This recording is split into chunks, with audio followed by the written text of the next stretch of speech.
Estamos con Gloria Sorensen, economista jefe del BBVA francés, Sergio Galván, economista jefe del Santander Río. Buenas noches, ¿cómo les va? Hola, hola Marcelo. Un gusto verlos. Muchas gracias. A veces el análisis económico se tiñe de política, a veces nos ponemos los antojos de la grieta y vemos la realidad económica según la percepción donde estamos parados. Hoy en el gobierno lo que plantean es que la construcción de la percepción económica se hace desde la política. El lugar donde estamos parados en la política nos hace ver con esos anteojos la realidad económica. Por eso buscamos dos economistas que tienen datos del día a día, que miran día a día las cuentas de los clientes, de las empresas, de la realidad.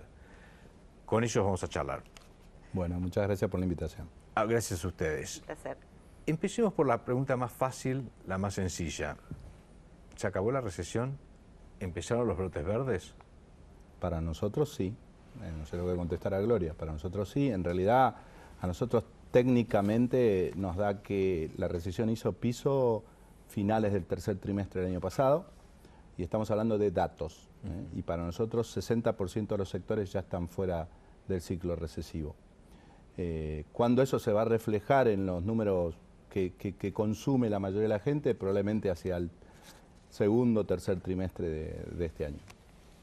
Sí, nosotros estamos en la misma línea. Quizás es interesante porque era lo que estábamos previendo el año pasado y finalmente las cifras oficiales lo confirmaron, ¿no? Que el piso de la recesión fue el segundo trimestre del año pasado.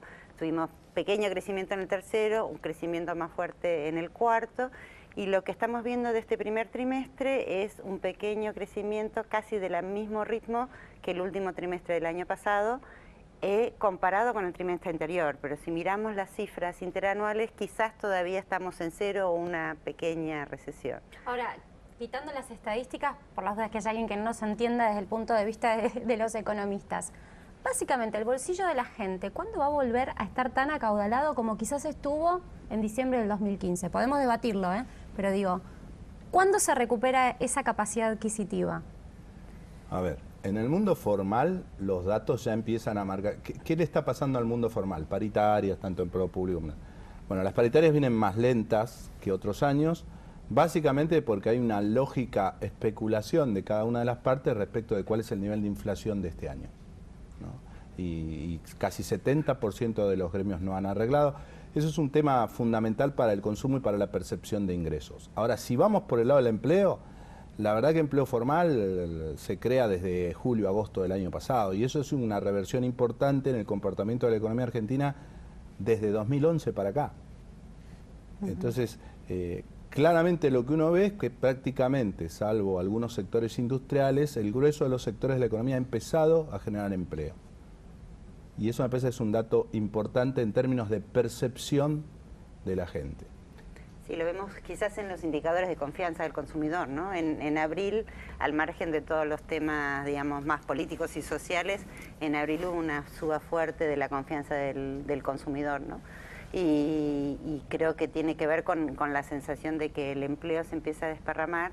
Ahora, si lo comparamos con otras recesiones que hubo en Argentina, la recuperación es bastante más gradual y más lenta. O sea, no tenemos una recuperación en B corta, digamos, como en el 2010, sino más en forma de U. Como que los argentinos estamos acostumbrados a procesos muy agudos, ¿no? Caídas muy pronunciadas, subas muy rápidas, y acá todo parece lento, casi como amarrete.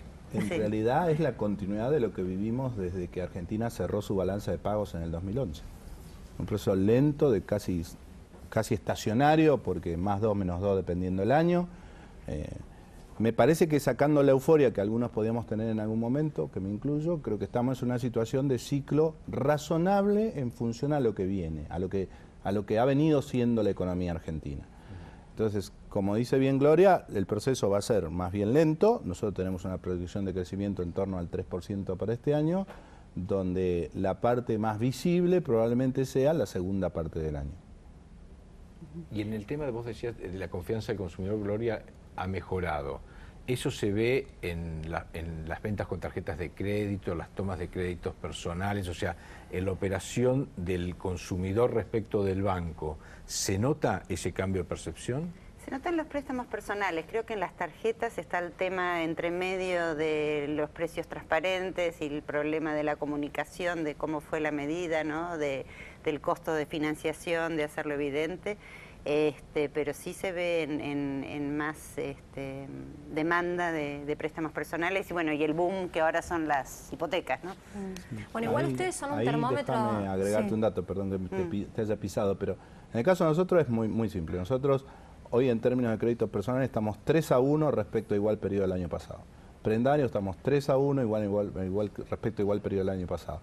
Y si mirás sistema en su conjunto, hipoteca, prendas y préstamos personales están creciendo entre 50 y 60% anual. Son datos claros donde si tuviéramos una crisis de empleo, una crisis seria en un segmento de la población, en el segmento digamos formal, y no se vería esa demanda y esa dinámica. Pero Sergio, ¿cómo lees esos datos que tenés vos y que el programa pasado lo charlábamos con Marcelo, en donde todo lo que es venta de bienes durables y la apuesta por el lado de crédito para comprar esos bienes viene creciendo a un ritmo a veces del 40% interanual, y vos ves lo que es venta de alimentos en shoppings, en almacenes, incluso venta quizás de indumentaria, del uso diario, de los productos que no son durables, y vienen en caída?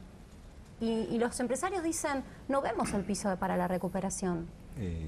Yo ahí tengo unas dudas sobre, mirando los datos que son los únicos datos públicos que tenemos, ¿no? De ventas de supermercado y ventas de centros de compra. ¿Por qué inflación la estamos deflactando? Creo que todos estamos cometiendo algún error porque estamos usando el IPC, que es lo único que tenemos, y probablemente los precios de esos productos no están aumentando en el mismo ritmo que está aumentando el IPC general, que tiene los precios, las tarifas adentro y otro tipo de cosas. Y en segundo, otro tema que a mí me inquieta, no sé si vos también lo están pensando, es ¿cuál es el verdadero nivel de precios de Argentina? O sea, uno va al supermercado y es el segundo producto con el 70%, 2 por 1. Entonces, es difícil saber qué es la que está pasando realmente con las cantidades, ¿no? Y con las ventas nominales y con las cantidades. Sí. Y hay, un poco de precios. El exministro de Economía, Domingo Cavallo, dijo días atrás que el aumento de las tasas de interés no puede tener efectos sobre la inflación. Es un gran debate teórico-práctico en la Argentina, porque parece un debate de economistas, pero que se mete en la política y se mete en la vida cotidiana. ¿Las tasas están en un nivel adecuado, están demasiado altas y frenan la actividad económica? ¿Esta autonomía con la que se mueve el Banco Central puede ser perjudicial para la economía? Sergio. Mirá, yo ahí me ciño a los libros, o sea, porque Argentina tiene que volver a los libros. En el mundo, cuando hay un problema de depresión inflacionaria, la política monetaria es un instrumento que intenta volver a los precios a un patrón razonable. El central está operando con los libros. Y la tasa, estoy de acuerdo que en Argentina hay un matiz que es que el leverage de la economía es bajo y quizás el efecto no sea tan importante, como así también no es tan importante en términos de actividad, según mi opinión, ¿no? O sea, es más un tema de expectativas que un tema de efecto sobre la economía real, porque con una tasa de crédito PIB de 14%, la política monetaria, que es en Brasil, que tiene 60% de relación crédito-PIB, es mucho más relevante. Claro, o sea, acá solamente 14% de toda la economía es un crédito, entonces si subís la tasa no impacta tanto en las expectativas de la gente. Pero sí, no, al contrario, impacta en las expectativas más que en lo real. Pero claramente, a resultado opuesto, yo digo, el año pasado Argentina sufrió una estanflación importante, con 40% de inflación y caída de 2 puntos de PIB, y este año nuestra proyección de inflación es 22, 20, a nosotros no nos cambia las decisiones de negocio cotidiana esa diferencia, con una tasa de crecimiento que va a estar en torno al 3%, o sea que algún efecto hay que darle a la política, ¿no? ¿Y vos qué opinás sobre eso? Sí, y quizás para poner un poco en contexto, no sé de cuándo es la cita de Cavallo, ¿no? Pero esta semana. ¿Esta semana? Sí. Porque el clásico programa para bajar la inflación en Argentina era siempre anclar el tipo de cambio, ¿no? Y estamos haciendo los primeros pasos en lo que hay en todo el resto del mundo, que es inflation targeting, ¿no? Que el único instrumento que usa el Banco Central es la tasa de interés, ¿no? Con lo cual que haya volatilidad de tipo de cambio y que la tasa de interés esté alta y sea el único instrumento, nos cuesta todavía incorporarlo en las expectativas y incorporarlo en la forma en que formamos las expectativas de inflación, ¿no? Con lo cual, según lo que están diciendo ustedes, habría que mantener este nivel de tasas. No está errada la decisión de Sturzenegger de haberla elevado hace un par de semanas. Sí, porque el sistema de inflation targeting es más que nada un sistema de construir credibilidad del Banco Central, ¿no? O sea, uno tiene que creer que el Banco Central va a tomar todas las medidas necesarias para lograr su objetivo de inflación y que tiene libertad para hacerlo, libertad operativa. Entonces me parece que en esta etapa que se está tratando de construir esto es importante dar esa señal, ¿no? Que no nos es indiferente que la inflación haya estado por arriba de lo esperado. Recién Sergio hablaba del tipo de cambio. ¿Vos cómo estás viendo el tipo de cambio? Si hay atraso o no hay atraso, porque es la contracara de las tasas. Si el tipo de cambio se queda quieto, las tasas son altas, aparece esta bicicleta que el Banco Central dice que no existe, pero pareciera que existe.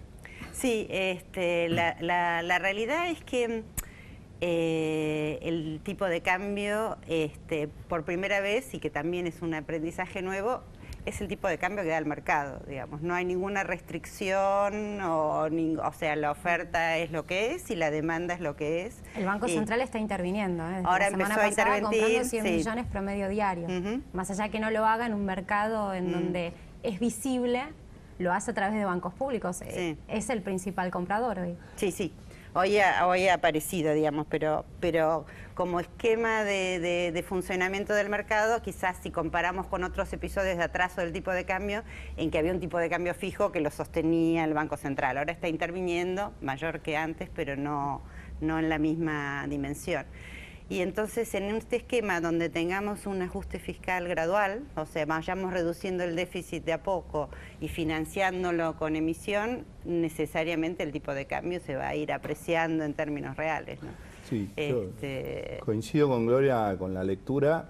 El central, digamos, si tuviera mayor capacidad de emisión porque tuviera una inflación más tranquila, quizás intervendría más, porque le puede preocupar el atraso cambiario. Ahora esa es una realidad que hoy por hoy es incontrastable, porque Argentina es un país que necesita de flujo externo, básicamente porque necesitamos una tasa de inversión en torno a 25 puntos para crecer sostenidamente por arriba del 3, y es un país que ahorra en torno a los 20, te faltan 5. O sea, obvio que si yo pudiera discriminar, si pudiera elegir el tipo de flujo de capital que quiero que me venga, quiero inversión externa, directa, etcétera, etcétera. Pero eso es tiempo.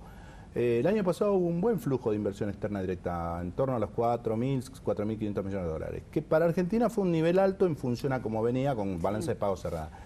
En Brasil entran 5 puntos de inversión externa directa. Y eso es algo a lo que Argentina va a ir. Ahora eso, que es la mejor inversión que vos podés pretender, te genera, como dice Gloria, que hoy tenemos un mercado bastante liberado en materia cambiaria, te va a generar sobreoferta de dólares todo el tiempo. Pero concretamente en el segundo semestre vamos a ver un dólar más alto, porque probablemente es lo que la gente está esperando, ¿no? Saber a cuánto va a estar el dólar. A ver, la gente... Hoy está en niveles de noviembre, Sergio. Sí. ¿Qué va a pasar en el segundo semestre? Nuestra proyección, para ser riguroso, está entre 17.50 y 18. Para fin de año. Para fin de año, es una proyección. ¿Y la de ustedes, Gloria? también, 17.6, sí. Vamos a cambiar de enfoque. Vamos a escuchar declaraciones del exministro de Economía, Axel Kicillof, hablando un poco de la inflación, salarios. Decirle a los jubilados que le iba a dar el 82% móvil y por error le bajó la jubilación. A los trabajadores que le iba a sacar el impuesto a la ganancia, que era lo que querían oír para votarlo. Después, ¿cómo no va a haber bronca con Macri? Porque lo votaron, me lo dicen a mí, lo voté para que me saque el impuesto a la ganancia, me lo aumentó. 1 millón de personas pagaban el impuesto a las ganancias con nosotros y nos hacían paro. Ahora 2 millones. Dijo que iba a bajar la inflación, la duplicó. Y viene diciendo con la bicicleta financiera y la bicicleta discursiva que ya se va a mejorar, que tranquilo. Y no se mejora, y si se mejora creo que va a ser peor. Pues si baja la inflación va a ser porque hay una recesión tremenda. Y el punto es el salario, el bolsillo, la capacidad adquisitiva, un poco lo que plantea en general Kicillof. ¿Cómo ven las perspectivas del poder adquisitivo del salario? Vos decías hace un rato que el 70% de las paritarias todavía no se firmó, que hay un cierto atraso. Ahí radica un poco la expectativa de qué puede pasar con el consumo. ¿Cómo están viendo ese juego inflación, salario, poder adquisitivo y cómo eso después impacta obviamente en la economía, en la actividad económica. Mira, siguiendo la lógica del ciclo, nosotros tenemos buenas perspectivas para la recuperación de la masa salarial, ¿no? Indicador que me parece que es el más apropiado para medir la potencialidad de consumo, e inclusive en el banco lo usamos para medir la potencial mora, porque esto también juega. Masa salarial es lo que te conjuga cómo se comporta el empleo formal y los salarios reales. El año pasado fue muy malo, hubo momentos de caída de 7, 8 puntos en la masa salarial y que claramente terminaron reflejando en la recesión que todos vimos. Eso hoy no se ve. En enero hubo crecimiento de esa masa salarial, todavía cuesta estabilizarse porque como no han cerrado las paritarias, lo único que está empujando es el empleo que se crea, poco, mucho, 10.000, 20.000, 30.000 puestos, me parece que de donde venimos está bien. Lo que se necesita es la actualización de los salarios, el famoso tema, estamos con salarios viejos todavía. ¿Vos cómo lo ves, Gloria? Sí, en general coincidimos y creo que si hablamos de consumo en general, también tenemos que tener en cuenta el tema jubilaciones, ¿no? Que menciona Kicillof. O sea, si uno mira los números del primer trimestre del sector público, creo que las jubilaciones y pensiones están aumentando 100%. O sea, bien por arriba de la... O sea, los jubilados y los planes sociales que tienen una indexación automática van a estar aumentando con la inflación del año pasado, ¿no? O sea que eso le va a dar más capacidad de consumo a estos sectores de la sociedad y aparte se suma lo de la reparación histórica. Pero todavía salarios del sector privado formal son 36% del total del consumo, ¿no? O sea que es importante lo que pase con esto, que es lo que comentaba Sergio. Veamos entonces unas declaraciones de Nicolás Dujovne, el ministro de Hacienda, hablando del nivel de crecimiento. La economía va a crecer, en mi opinión, algo más de 3%, más de 3% este año, pero en la punta de fin de año yo creo que vamos a estar viendo tasas de crecimiento bastante más altas. O sea que el último trimestre... El último trimestre interanual vamos a estar bien por encima del 3%, que va a ser en el que va a resultar el promedio del año. ¿Coinciden? Nosotros sí. De hecho, quería mencionar el tema de la recaudación, que poca atención se le presta, pero en realidad si vos mirás IVA DGI, mirás impuesto al cheque y mirás recaudación de seguridad social, todo viene creciendo arriba del 30 y pico % con una inflación en los últimos 12 meses que está en 27. Entonces, yo coincido con Gloria, con el consumo creo que está todo por revisar y ver, porque han cambiado los patrones de consumo, han cambiado los hábitos de consumo, la gente apuesta más a los mercados de cercanía, a los centros de venta de cercanía, internet no está medido, creo que hoy se premia más al comercio que pone precio clean, precio limpio, que el que pone X cantidad de ofertas que la gente se confunde, es una cuestión de simpleza, ¿eh? Y me parece que todo lo que es consumo es un tema que hay que revisar y hay que mirar. Cuando uno mira recaudación, insisto, cuando vos mirás IVA DGI, ahí hay algo, o sea, y no es auto solamente, y además es irracional pensar que una sociedad va a consumir autos, electrodomésticos, o sea, toda la parte inmueble y no va a comer. Entonces, no, también la lectura puede ser que quizás el actual esquema con la inflación que tenemos y cómo está redistribuido hoy el tema de los ingresos está golpeando más a la clase media, media-baja y favorece a los sectores quizás que tienen mayor poder adquisitivo, acentúa esa tendencia. Lo consulto porque es algo que también venimos hablando y que es también la postura de Kicillof que escuchábamos antes. ¿Qué opinan? Sí, hay un ejercicio que hicieron en el Banco Central, un blog que tiene el Banco Central, donde deflactaron los precios de los supermercados rubro por rubro, o sea, fruta por fruta, indumentaria por indumentaria, y ahí curiosamente, incluso en alimentos, que es lo que vos preguntabas, ¿no? ¿Por qué cae tanto? Les da que la caída en alimentos es bastante menor que la caída sin tomar en cuenta el tema de hábitos de consumo, ¿no? Que la caída es bastante menor de lo que señalan las cifras puras. Gloria, Sergio, muchísimas gracias por esta charla. No, gracias por la invitación. Al contrario, gracias por la invitación. Seguimos con la letra chica.